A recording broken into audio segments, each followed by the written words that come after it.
L'idée, c'est que les gens entendent parler de la scoliose, de la Fondation Cotterell et de la Fondation de France, de l'Institut Callot et envie de participer à la recherche, forcément avec des dons et nous faire avancer. Parce que nous, on va avancer en pédalant, mais la recherche, elle avance avec des sous. Et pour ça, il faut faire connaître les choses pour que les gens contribuent et aient envie de contribuer.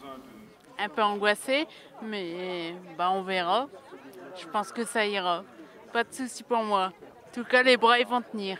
C'est très fréquent, 2 à 3% des enfants dans la population générale vont avoir une scoliose. Alors elles ne vont pas toutes être graves, mais le problème c'est qu'on ne sait pas toujours quand on découvre une scoliose si elle va évoluer d'une manière sévère ou pas.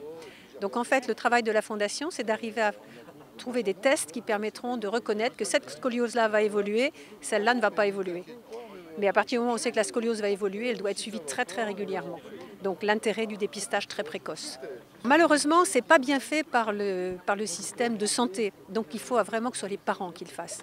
Et en fait, on a même fait un petit spot de dépistage qui montre comment doivent faire les parents pour dépister chez un enfant une scoliose. En fait, il faut faire pencher l'enfant et on regarde bien si les deux côtés sont symétriques.